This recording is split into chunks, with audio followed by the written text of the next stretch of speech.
Zvise ndadzoka zvakare nedzimwe nhau dziri kunetsa kutakwa ndikuta kudai kune nhau iya yema-updates anogara chikwana nina Tilda. Aiwa tinozvitenda zvikuru nekuti tanzwa kuti chipo chatakatumira chakasvika.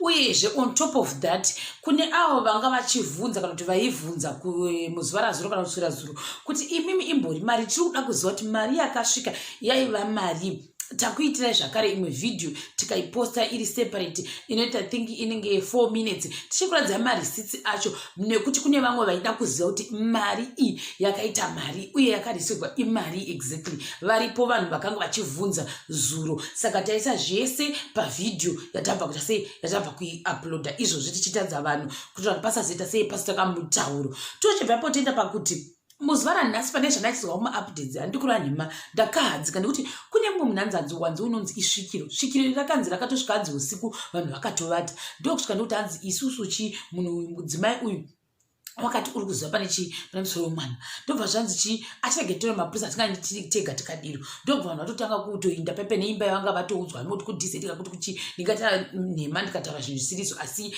hanzi ndoko vakazondobuda vaenda ikokoko kundotasa imba yacho yainge yachiregwa hanzi kwakusina munhu kwakusina kana firiji musina kana chunhu munhu mairehwa macho imomo. Saka ndonasa kuti vanhu vazhinji havana kuzvifarira ndangoti nditeka summary this section chete yataurwa uye zvine zvimwe zvanaurwa kuti ivo vakuita kuita confront Babamukuru Tapiwa kujeri kwacho nasarikunya nani na chief vachinda vakamirira. Saka inini semunhu unodhira nemacomments chirege nditaze macomments kuti vanhu vangu vachiti chini. Vanhu vakati Gogo Biura really deserves to be a family spokesperson, sure. So courageous, very mature, composed and humble. God bless you. Nai maprofeti ese vanoona vanozviti vanoona, can they help up? This issue is draining and it will affect the family mentally. Vamwe ndokuti hapambode maprofeti apa polisi ndo ngaidhilanani nabamukuru ndo vanoziva kune musoro wemwana nemaprivate parts. Siyanai nemaprofita please. Ichi inhau yakakura singamboiti anongoziva ndo vanhu vanoziva vekumhuri kwanani kwana bamukuru. Taura hako vana papa ndivo pavanofanira kupindira apa vachitiudza kuti I'm seeing this and this. Why vakanyarara? I'm still shocked kuti dzimba hadzisati dzapiswa. Asi kuti nekuda kwei vamwe vasvikanzi aiwa tinoda peace nevamwe avo zvanzi ukapisa yato asonika amakutoita iyi nevamwe I can't imagine chipitipiti chakaitwa pamba ipapo mapurisa akuzara vachida kutsvaga kuti zveshuwa here tione kuti musi wacho warwa nesvikiro uri papi. Thank you Zimbabweans for supporting. This is really said sure. Ko maCID aimbozvambura vanhu kare nembavha aripi ngaambodzoka ambozviita zvakare apa. Ndivamwe avo zvikanzi I think people are emotional and not thinking rationally. Why did this person move? Zvakaoma.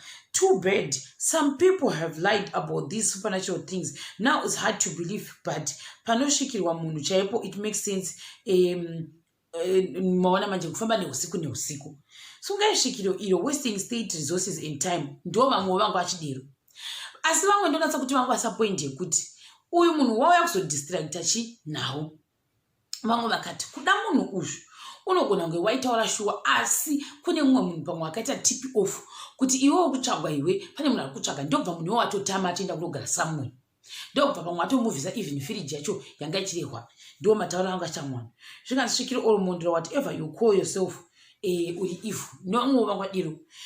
Vamwe ndokuti I don't think he will agree to meet them. Acharamba chete hakuna anomboda chinombobuda ikoko. He will refuse to talk. Nevamwe avo vamwe ndokuti fence ku garden is very necessary. Thank you, excuse me, Tilda, God bless you, we love you. Vamwe ndokuti zvakare mondoro iya inoda kumborohwa ndo vamwe vadiro. May you not sleep little man, uvamuke uvuke uzilwele. Ndivamwe vanga vachitaura saizvozvo. Dai makasunga vese group iro re7 vanhu wasting each other's time and need of attention. Ndo bamukuru vari kuita mastyle aya. Fence is the best option. Paipa pachinzi gazebo kwachiva vakati aiwa fence ndo yakanaka. Zvikanzi sure mapurisa mukutosiya vanhu vachida here nevamwe wavo. Kugarden kwamaitapiwa rangove ground hakuna kana chinhu chiriko. Nevamwe zvikanzi simba racho rekurima vanoriwane kupi nai imi. Zvikanzi vaive vakarima but makadyiwa 2 weeks after mwana ashayika. zvinoreva kuti hakuna arikwanisa kuna kugarira kugadheni kwachoni. Zvikanzi nevamwe zvakare uyu Svikiro iri pamwe itori mental case ndevamwewo avo. Svikiro rekutsvaga mari here kana kuti aitsvaga chii? Svikiro ndo rine musoro riri kuda kudhavhidha nyaya apapa. Amwe ndokuti zvakare saka firiji yavakaoneswa ndeyani?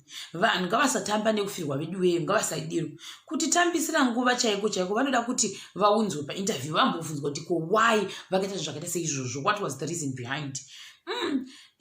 Mwana weigamba zvekwadi shuwa bangambelani amanga ngengaba ebuhlungu kangaka is okuswayini mhlambu yibo abalekhanda so ndevamwe avo. Zvikanzi aindairiro vasvikiriro kusvika rataura chokwadi chaiko chaiko. Is there any connection between Babamukuru kwainzi kune musoro wacho nezvataurwa nemunhu kana kuti kwete? Svikiro ngarisungwe.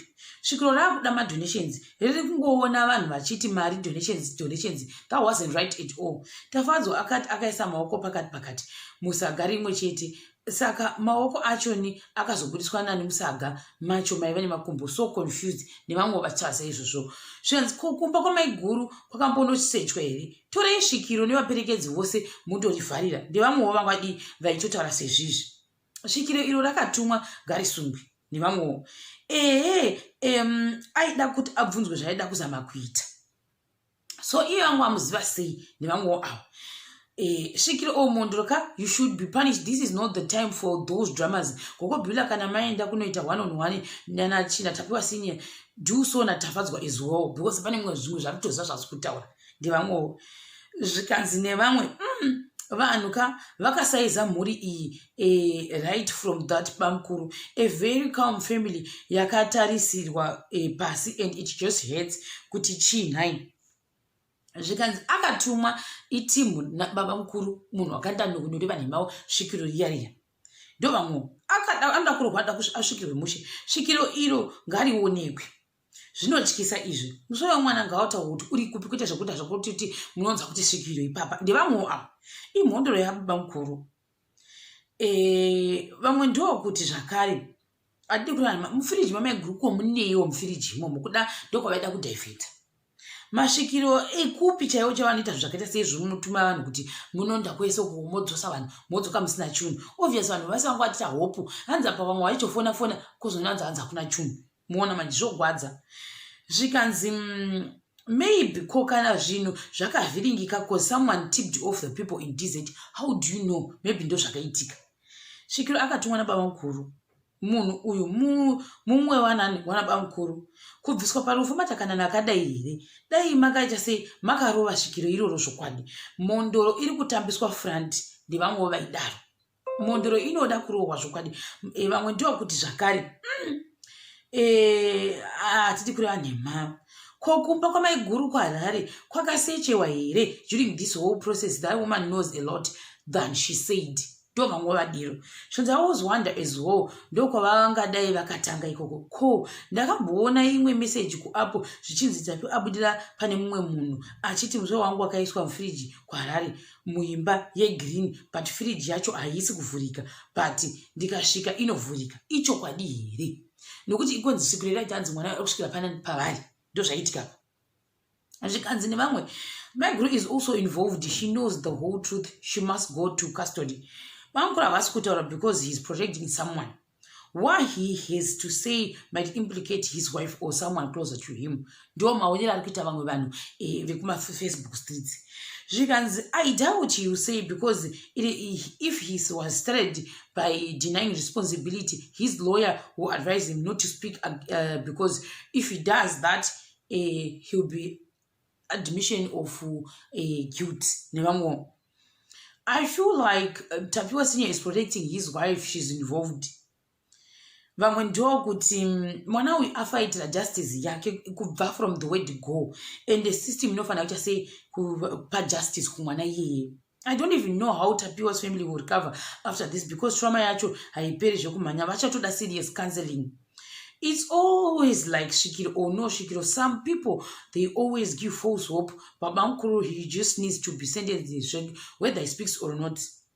they must arrest that Svikiro so he will learn not to do that again, or else maybe he's got something more he knows. You never know. Ndivango avo. Zvikanzi true, I really agree. True, zvokwadi nekuti hamungatambisi vanhu vari pangati pekuchema mumabudisa kwese kukomoenda paite poitwa false hope here. Ndikati hazvina kushata. Vamwe vakati asi basa remhuri here nachief basa remapurisa ndere. Obviously this guy will not talk to the family in as much as the police vari kutadza kuti resolve nyaya iyi. Vamwe vakati maiguru ndo deadly master wezvinhu zvese izvi. Vamwe vakati hatikuri vanhu mhava. Svikiro must be charged for wasting state resources in time. Ko kumba kwagulezi polisi yakambosechawo here. Now, I suggest we build a community center in that area named after Tapiwa. That way, we honor his life and will serve as monument that stands against child abuse and ritual killings. Ndo zvavakataura comment section angakawandisa zvavo pamacomments iwaya. Saka ndo zvandanga ndavaona nazvo chimuvhidhiyo ino chakubata zvakare pachikamu chinotevera.